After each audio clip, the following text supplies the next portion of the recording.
नमस्कार साथियों, बहुत दिनों के बाद आपसे मुलाकात हो रही है क्योंकि फेसबुक ने मेरे पेज की रीच को रोक दिया है। आप तक शायद नोटिफिकेशन ना पहुंचते हों, इसलिए मैं भी लाइव पर नहीं आ रही थी। परंतु आज जिस विषय पर बात करना चाहती हूँ उसमें मैं शुरुआत में कह देना चाहती हूँ कि आप समर्थन करें या विरोध करें, परंतु किसी भी महिला के बारे में बात करते वक्त सम्मान पूर्वक बात करें। चाहे बात करें कंगना रनौत की, चाहे बात करें रिया चक्रवर्ती के। ये तो ऐसे दो नाम हैं जिनको लेते ही आपको पता है एक धड़ा एक तरफ, दूसरा धड़ा दूसरी तरफ। पर मेरे लिए दोनों लड़कियां हैं और दोनों लड़कियों का सम्मान होना चाहिए। अगर किसी लड़की से गलती हुई भी है, भाषा की मर्यादा लड़की ने नहीं भी रखी है, तो भी मैं आपसे निवेदन करूंगी कि अपशब्दों का इस्तेमाल ना करें, क्योंकि समाज में जो ये कुंठा है महिलाओं के प्रति, समाज में जो पितृसत्ता है, जो महिलाओं के प्रति घृणा है, वो इसी से बढ़ता है। मैं ये भी कहूंगी कि राजनीति के जो ये खेल में ये दोनों ही लड़कियां आ गई हैं, इसमें आप किसको चुनना चाहेंगे? कंगना को या न्याय को, राजनीति को या सुरक्षित सरहदों को? बहुत लोग कहते हैं कि इस विषय पे बात नहीं कर रही, उस विषय पे बात नहीं कर रही।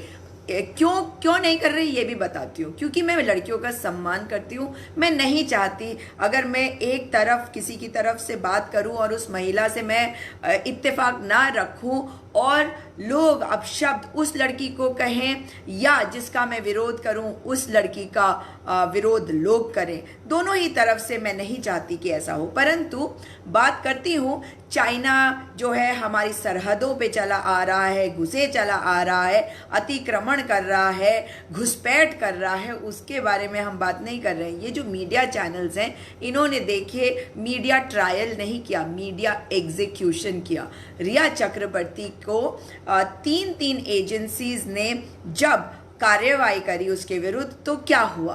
रिया चक्रवर्ती जो है कहीं दोषी नहीं पाई जा रही होगी, तभी तो उसको अरेस्ट नहीं किया जा रहा था, है ना। मगर उसके बाद एनसीबीआई और एक चैनल तो ऐसा है जिसने अपने ऊपर ले लिया था कि जब तक ये जेल नहीं जाएगी तब तक हम बोलते रहेंगे, आज जेल जाएगी, कल जेल जाएगी, परसों जेल जाएगी। तो रास्ते वो ढूंढ रहे थे। और जिस तरह का मीडिया का दबाव हुआ, अगर मैं पढ़े लिखे होने का दावा करती हूँ तो मैं ये भी कहूँगी कि मैं कानून पे भरोसा करती हूँ। अगर कानून पे भरोसा करती हूँ और सीबीआई इस मैटर का इन्वेस्टिगेशन कर रही थी और फिर भी मैं ये कहूं कि नहीं जो है इसको जेल में जाना है, ये चीज करो और तरह तरह की बातें करूं, तो मेरी पढ़ाई लिखाई का कोई फायदा नहीं। उसी तरह से आपको भी समझदारी से बात करनी चाहिए, सोच समझ के बात करनी चाहिए। आप मुझे बताइए, चाइना घुसपैठ कर रहा है, अतिक्रमण कर रहा है, हमारी सरहदों में घुस आया है, हमारे प्रधानमंत्री जी के मुंह से चाइना शब्द नहीं निकल पाता, उसके बारे में बात नहीं हो रही, कोई भी चैनल उसके बारे में बात नहीं कर रहा। जो हमारी जीडीपी करीबन 24% गिर गई और कोरोना काल के पहले ही हमारी जो जीडीपी है बहुत हद तक गिर चुकी थी, हम उसके बारे में बात नहीं करेंगे। हमारी आर्थिक व्यवस्था कितने बुरे हालों से गुजर रही है, हम उसके बारे में बात नहीं करेंगे। बेरोजगारी जो है 45 साल के सबसे निचले स्तर पे पहुंच गई कोरोना काल के पहले, पर आप भी उसके बारे में बात नहीं करना चाहते बहुत सारे लोग। और इस प्रकार से कोरोना के लिए जो वैक्सीन आना है उसमें ट्रायल रुक गए हैं, उसकी चिंता नहीं कर रहे हैं। हमारे जो सार्वजनिक उपक्रम है, आप देखिए कि किस प्रकार से उनका निजीकरण हो रहा है, हम उसकी बात नहीं कर रहे हैं। कोरोना के केसेस 45 लाख पार कर रहे हैं, हम उसकी बात नहीं कर रहे हैं। रोज कितने लोग मर रहे हैं, हम दुनिया के सबसे अधिक मरने वाले लोगों के आंकड़े में सबसे आगे हैं, हम उसकी बात नहीं कर रहे हैं। जो रिक्त स्थान है सरकारों में, हम उनकी बात नहीं कर रहे हैं। हम ये बात नहीं कर रहे हैं कि किस तरह पर्यटन में 4 करोड़ नौकरियां चली गई, एमएसएमई में 3 करोड़ नौकरियां चली गई, मैन्युफैक्चरिंग यूनिट में 1.8 करोड़ नौकरियां चली गई, एविएशन सेक्टर में 30 लाख, और जो ग्रामीण इलाके में जो किसान नहीं है उसके अलावा जो बाकी लोग हैं 30 लाख नौकरियां वहां चली गई, हम उसके बारे में बात नहीं करेंगे। आप देखिए कि डिमोनेटाइजेशन यानी कि नोटबंदी के बाद नवंबर 17 से दिसंबर 2018 के बीच में 1.25 करोड़ नौकरियां चली गई, हम उसके बारे में बात नहीं करेंगे। लॉकडाउन में 12 करोड़ नौकरियां तो केवल अप्रैल के महीने में चली गई, हम उसके बारे में बात नहीं करेंगे। फिर भी आप जिस बारे में बात करना चाहते हैं मैं उसी बारे में आज बात करूंगी। और कंगना रनौत की जहां तक बात है, आप मुझे बताइए कि क्या ये सही है कि कोई अगर किसी जगह पे रह रहा है और उस जगह को कंपेयर कर रहा है पीओके से, पाकिस्तान ऑक्यूपाइड कश्मीर से, तो क्या ये सही होगा कि आपने कंपेयर कर दिया मुंबई को पाकिस्तान ऑक्यूपाइड कश्मीर से? कहां से किया? जब सुशांत सिंह राजपूत का मैटर उठा तो मैंने देखा तमाम लोग जो है, देश के लोग दो धड़ों में बंट गए और किस प्रकार से लोगों ने एक लड़की को ये कहा कि उसने अपने बॉयफ्रेंड के पैसों का इस्तेमाल किया, उसको लूटा। आप मुझे बताइए, सुप्रीम कोर्ट कहता है कि अगर आप किसी महिला के साथ रहते भी हैं, अगर शादी नहीं भी हुई, लिव इन रिलेशनशिप में है, तो उस महिला का उतना ही अधिकार होगा आपके पैसों पे, आपकी संपत्ति पर, जिस तरह से एक जो विवाहिता है उसका। तो क्या उसका अधिकार नहीं था? क्या मैं जब अपने पति के पैसों को खर्च करती हूँ तो क्या मेरे पति ये कहते हैं कि तुम मेरे पैसों को जो है गलत इस्तेमाल कर रही हो या मुझे लूट रही हो? या आप कहते हैं अपनी पत्नियों को, या आपके पति कहते हैं आपको? नहीं कहते ना। तो उसी प्रकार से रिया चक्रवर्ती अगर अपने बॉयफ्रेंड के साथ रह रही थी और वो उसके ऊपर खर्च भी कर रहा था, तो इसमें गलत कहाँ था? उसको क्यों ऐसा बनाया जा रहा था जैसे लालची लड़की है, नोच नोच के खा रही है? मैं आपको बताऊं क्यों? क्योंकि पितृसत्ता को बढ़ावा देने वाली महिलाएं भी हैं, केवल पुरुष नहीं है, महिलाएं, और उनका रोल मैं मानती हूं कि बहुत ज्यादा रहा। इसका एक उदाहरण और देती हूं आपको। कुलदीप सिंह सेंगर मामले में आपको पता है कि जो 3 पुलिस अधिकारी, शायद एसपी, सीओ और एक और शायद जो विवेचक होंगी, वो ये तीनों महिलाएं थी जिनके विरुद्ध माननीय न्यायालय ने कार्रवाई के निर्देश दिए। यानी कि महिलाएं जो है वही महिलाओं के विरुद्ध बोलती है। मैं इस बात का समर्थन बिल्कुल नहीं करती कि कंगना रनौत के बारे में जो बातें कहा जा रहा है कि संजय राउत जी ने अपशब्द कह दिया, तो उसका समर्थन मैं नहीं कर सकती। महिला हूं, नहीं करूंगी, किसी भी पार्टी के हों वो। हमारी पार्टी उनका समर्थन कर रही हो भले ही महाराष्ट्र में, लेकिन इस बात का समर्थन कैसे कर दूं कि अगर उन्होंने किसी महिला का अपमान किया है अभद्र भाषा का इस्तेमाल करके, क्योंकि अगर मैं ऐसा करूंगी तो वो गाली मुझे भी पड़ेगी। लेकिन आप मुझे बताइए कि मैं महिला हूं तो मुझे अधिकार है कि मैं दूसरे को तू तड़ाक करके बात करूं। प्रधानमंत्री जी के बारे में बात करूं और मैं कहूं तू करके, अगर मैं प्रधानमंत्री जी को कहूं तो आप मेरी कितनी इज्जत करेंगे? तू तड़ाक करके कहूं, सुन ले तू, ऐसे करके बोलूं तो महिला हूं, लेकिन अगर किसी महिला ने गलत किया है तो उसका समर्थन नहीं कर सकती। मैं जहां तक देख पा रही हूं कंगना रनौत को, तो कंगना रनौत को अटेंशन जरूर मिला। वो हिमाचल प्रदेश में बैठी थी, उन्होंने सुशांत सिंह राजपूत के मैटर में अपनी बात को रखा, मगर उन्होंने ये भी कहा कि जब वो घर से भागी थी 16 साल की उम्र में। अब आप मुझे बताइए, जो अंधभक्त है उनसे है मेरा सवाल, उनसे सवाल ये है कि जब वे घर से भागी थी और उसके बाद उन्होंने जीवन में एक बहुत बड़ा मकाम, ऊंचा मकाम हासिल किया, हम सबके लिए गर्व की बात है कि उन्होंने कितनी मुश्किलों से उस मकाम को हासिल किया। लेकिन वहीं पे कंगना रनौत ने यह भी कहा कि मुझे भी ड्रग्स दिए गए, उन्होंने भी ड्रग्स का सेवन किया, ऐसा कंगना रनौत ने कहा था। आप मुझे बताइए कि अगर कंगना रनौत ये बात कहती है कि उसने भी ड्रग्स लिए, तो क्या उसके विरुद्ध कार्रवाई नहीं होनी चाहिए?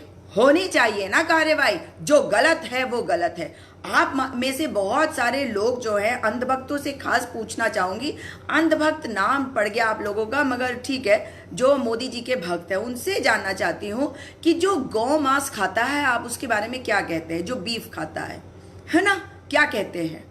भाई मैं तो नहीं मतलब नहीं खाती हूं, तो मैं कैसे उसके बारे में कुछ कहूंगी? लेकिन मेरे को कोई दिक्कत नहीं, पर आप लोगों को तो दिक्कत है ना।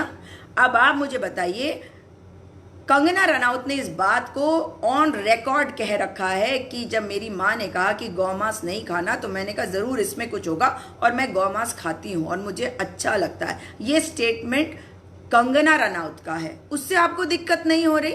उससे दिक्कत क्यों नहीं हो रही? क्योंकि आप सब मोहरा बन गए हैं। किसका मोहरा बन गए जानते हैं? ये पूरा जो खेल हुआ है इसमें भारतीय जनता पार्टी जो केंद्र में सरकार में बैठी है वो अभी तक इस बात को हजम नहीं कर पाई कि वो महाराष्ट्र में सरकार नहीं बना पाई, महाराष्ट्र में वो सरकार को नहीं गिरा पाई।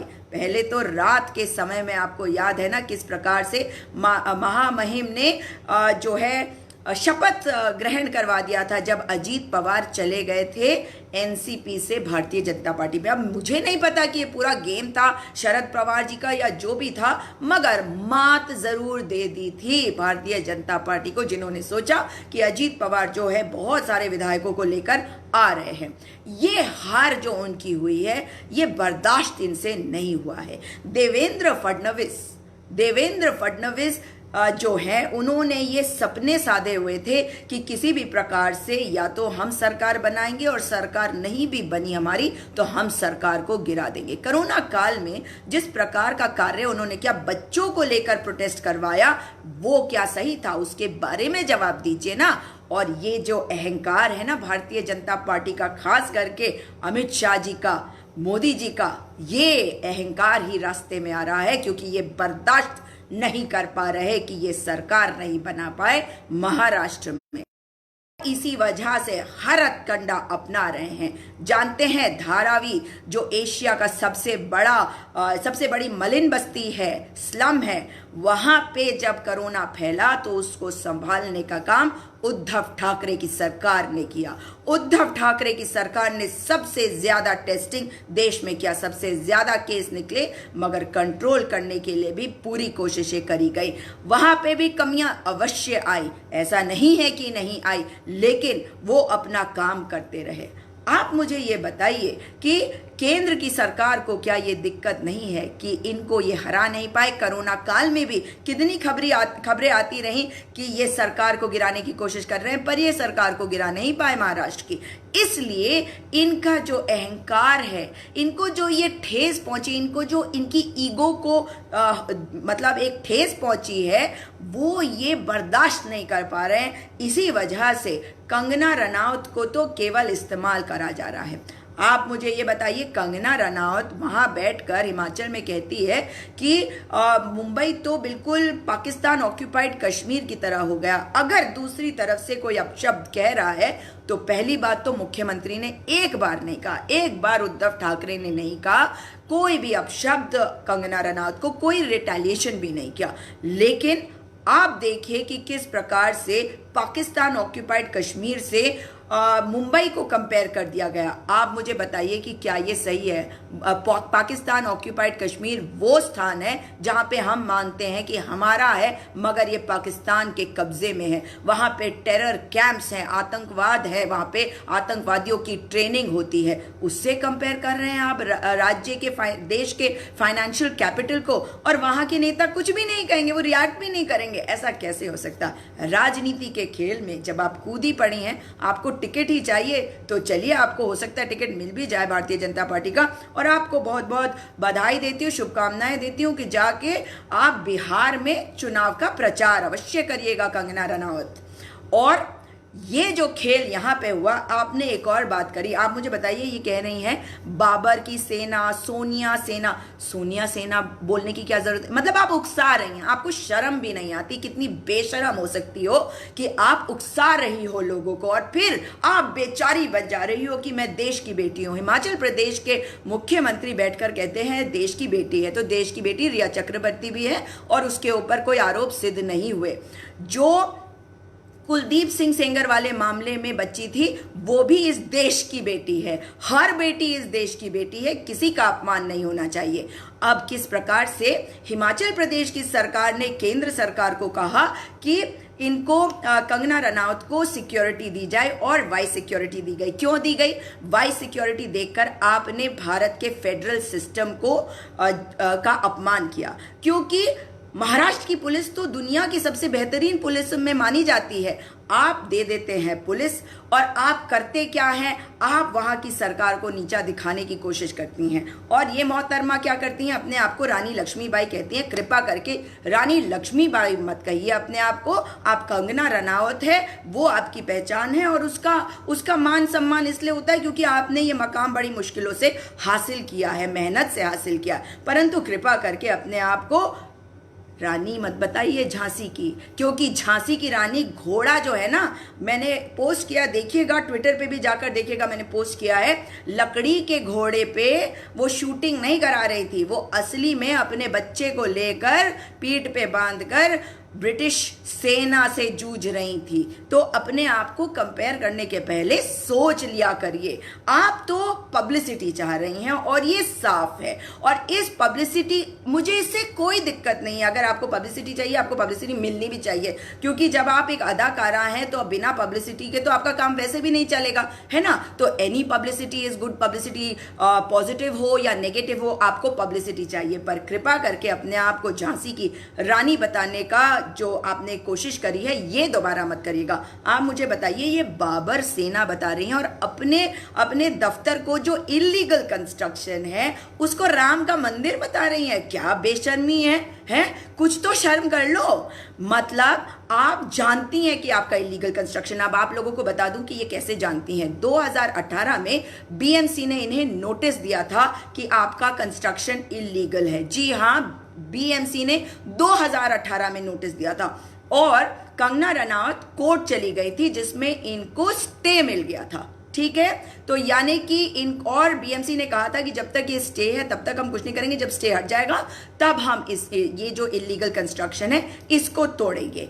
इस इलीगल कंस्ट्रक्शन को जो तोड़ा गया, ये वाला मैटर आप देखिए ना, न्याय हमें कहां से मिलता है, न्यायालय से मिलता है ना। वहां पे उद्धव ठाकरे की सरकार है, लेकिन आप ये भी देखिए कि माननीय उच्च न्यायालय ने रिलीफ दिया है और उन्होंने बीएमसी को कहा है कि 22 तारीख अगली तारीख है, तब तक आप कंगना रनावत का कोई भी जो घर है या कोई भी उनकी प्रॉपर्टी है उसको ध्वस्त नहीं करेंगे, उसको तोड़ने के लिए नहीं जाएंगे। तो मिला ना न्याय। अब हमारे को उस पर भरोसा करके शांत रहना चाहिए। ये क्या है कि आप सुबह से शुरू हो जाते हैं, कंगना घर से निकली, कंगना गाड़ी में बैठी, कंगना ने ये कपड़े पहने हैं, फिर आप वो तस्वीरें वायरल करते जहां चारों तरफ वो वाइस सिक्योरिटी। क्यों? क्योंकि आप महाराष्ट्र की सरकार को नीचा दिखाने की कोशिश कर रहे हैं और ये जो मोदी मीडिया है ये तो इस काम को आगे बढ़ाने की कोशिश कर ही रहे हैं। ये निंदनीय है। आपको ये भी समझना पड़ेगा कि जब आप बात करते हैं इनकी, तो ये बात जो है कि किस प्रकार से इनको ये रिलीफ मिल गया है, तो तब तक 22 तारीख तक हम भी रुकेंगे, क्योंकि अब बीएमसी भी उनका कंस्ट्रक्शन नहीं तोड़ेगा। तो आप ये बात जब कह रहे हैं कि उनके इलीगल कंस्ट्रक्शन में उनको समय क्यों नहीं दिया गया, ये मैटर कोर्ट में चला गया है, तो आपको और मेरा इसमें बोलने का नहीं बनता है। मैं तो जानना चाहती हूँ कि जो हमारे बॉर्डर में इलीगल घुसपैठ हुई है चीनियों की, उसके बारे में मोदी जी क्या कर रहे हैं, उसके बारे में कोई क्यों कुछ नहीं बोल रहा है। क्या ये आवश्यक नहीं है कि हम इसके बारे में बात करें? जिस प्रकार से नौकरियां जा रही हैं, जिस प्रकार से भाषा है, आप मुझे बताइए कि ये भाषा किस तरह की इस्तेमाल करती है। बिल्कुल पब्लिसिटी तो उसको चाहिए, आप कुछ भी कह लीजिए, वो पब्लिसिटी के लिए ही कर रही है। और शायद बेवकूफ हो अहीर, क्योंकि तुम्हें दिख नहीं रहा, सुन नहीं रहे, बेवकूफ हो, दिमाग खोपड़ी खाली है, गोबर भरा हुआ है, गौमूत्र तुमने पी रखा है, इसलिए सोच नहीं सकते हो। गौमूत्र का नशा भी ज्यादा होता होगा। तुम उसका समर्थन कर रहे हो जो गौमांस खाती है और जो खुलेआम ये कहती है कि मुझे गौमांस अच्छा लगता है, तुम उसका समर्थन कर रहे हो। जो पब्लिसिटी चाह रही है, किसी की मौत पर राजनीति करना अच्छी बात नहीं होती। आप लोगों ने कहा ना, मैंने तो रिया के लिए भी नहीं बोला था, मैंने उसकी तरफदारी नहीं करी, जबकि मैं ये मानती हूं कि जो उसके साथ हुआ, जो मीडिया ने ट्रायल नहीं, मीडिया ने एग्जीक्यूशन कर दिया उसका, वो गलत था। आप मुझे बताइए कि ये कौन सी भाषा का इस्तेमाल कर रही है। महिला है वहां तक तो ठीक है, लेकिन महिला हो या पुरुष, बदतमीजी करना, बेहुदी बातें करना, गंदी भाषा का इस्तेमाल करना, ये सही नहीं है। ये कहीं से भी सही नहीं है। अगर गंदी भाषा का इस्तेमाल तुम लोग करते हो, और मैं भी उसी भाषा का इस्तेमाल करके, ऐसा नहीं कि गाली नहीं दे सकती, तुम माँ बहन की गाली दोगे तो तुम्हारे बाप भाई की साला गाली नहीं बना दूंगी, लेकिन दे के क्या फायदा होगा? सोचो, निकला ना कितना गंदा लगा। मैं नहीं करना चाहती ये, और मैं नहीं करूंगी। हाँ, पागल तो तुम हो ही, क्योंकि अपनी तस्वीरें तुम नहीं लगाते, और तस्वीरें किसकी लगाते हो? तस्वीरें लगाते हो मोदी जी की, तस्वीरें लगाते हो भगवानों की, और गंदी गंदी बातें करते हो। तो तुम लोग सोच लो कि तुम्हारा स्तर क्या है, क्योंकि तुम लोग तो बिके हुए लोग हो, जो इस तरह की जो कमेंट्स है करते हो, इसके स्क्रीनशॉट्स भेजते हो, और तुम्हें आईटी सेल से पैसा मिलता है। उसी आईटी सेल का जो चीफ है ना, उसके बारे में भी बता दूं, अमित मालविया के बारे में डॉक्टर सुब्रमण्यम स्वामी ने ये कहा है कि वो आईटी सेल वाला फेक आईडी से गलत तरह का प्रचार, दुष्प्रचार कर रहा है उनके बारे में, इसलिए उसे हटाया जाए। इसलिए तुम तो रहने ही दो, और तुम्हारे बस का ये है नहीं। परंतु देश मेरा है, और तुम अपने ये 2-2 रुपए के जो कमेंट है ये इकट्ठे करते रहो। हम देश के लिए बोलते रहेंगे, और आप सब भी, तो भाषा का स्तर और गिर जाएगा। भाषा के स्तर को बढ़ाना है, और जिस तरह की गंदी भाषा, गंदी बेहुदी भाषा कंगना रनौत ने करी तू तड़ाक करके, उसका भी समर्थन नहीं कर रही हूं। अगर संजय राउत की बात का समर्थन नहीं कर रही हूं, अगर उन्होंने अपशब्द कहे हैं, तो मैं कंगना रनौत की वो जो तू अपने आप को क्या समझ रहा है, उद्धव ठाकरे तू तड़ाक करके जो वो बोल रही है, तो उसका समर्थन नहीं हो सकता। वो केवल अपनी अपब्रिंगिंग दिखा रही है कि उनको किस तरह से बड़ा किया गया है। ये उनके माता पिता को भी दिखाता है कि उन्होंने किस प्रकार से अपनी इस बेटी को बड़ा किया है। तो इसके बारे में ना ही बोला जाए तो अच्छा है, परंतु आप सबको यही कहूंगी कि अपनी भाषा की मर्यादा बनाए रखें। ये जो फेक आईडीज हैं, ये आज है कल चले जाएंगे, और देश जो है ये यहीं रह जाएगा। इस देश में भाषा के स्तर को बनाना, दोबारा इस देश को ठीक करना,